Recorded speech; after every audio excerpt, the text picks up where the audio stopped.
गजब का तमाशा है। एलोपैथी एक ऐसी स्टूपिड और दिवालिया साइंस है कि पहले क्लोरोक्विन फेल हुई, फिर रेमडेसिविर फेल हो गई, फिर एंटीबायोटिक्स इनके फेल हो गए, फिर स्टेरॉइड इनके फेल हो गए, प्लाज्मा थेरापी के ऊपर भी कल बैन लग गया, और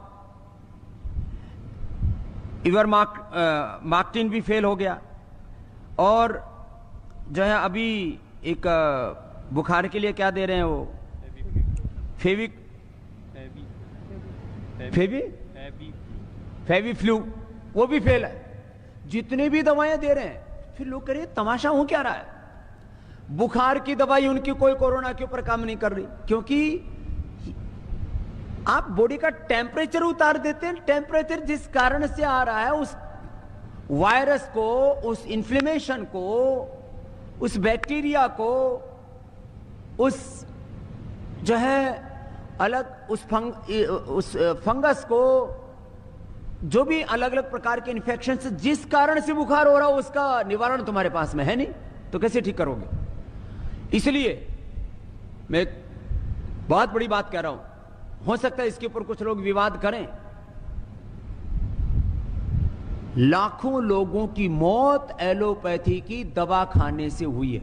जितने लोगों की मौत हॉस्पिटल न जाने के कारण से हुई है, ऑक्सीजन न मिलने के कारण से हुई है, उससे ज्यादा लोगों की मौत ऑक्सीजन के बावजूद हुई है, दवा एलोपैथी की दवा मिलने के बावजूद हुई है, स्टीरॉइड की वजह से हुई है। ये कोई ताली बजाने की बात नहीं है, वैसी बात बता रहा हूं। ये पीड़ा की बात है कि लोग समझ ही नहीं रहे करें क्या। इसलिए अभी लाखों लोगों की मौत का कारण एलोपैथी है। आप कहेंगे फिर, मैं कहता हूं एलोपैथी साइंस पूरी खराब नहीं है। मॉडर्न मेडिकल साइंस का हम स्वागत करते हैं, साइंस और टेक्नोलॉजी का विरोध नहीं है। उसमें जो प्रयोग किए जाने वाले जो अलग अलग जो मेडिसिन्स हैं, जो उसकी अलग अलग थ्योरीज हैं, जो उस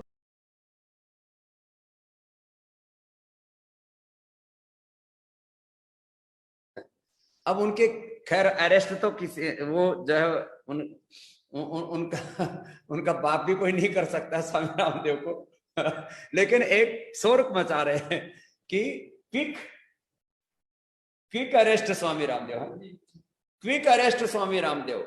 कभी कुछ चलाते हैं, कभी कुछ चलाते हैं, कभी ठग रामदेव, कभी महाठग रामदेव, कभी जो है कभी गिरफ्तार रामदेव।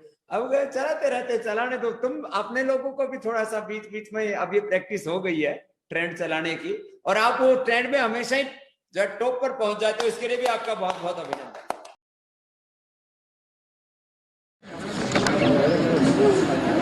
अच्छा, किसी ने कहीं से पैसे लेने में बड़ी दिक्कत हो रही है, हमारे पकड़े नहीं गए।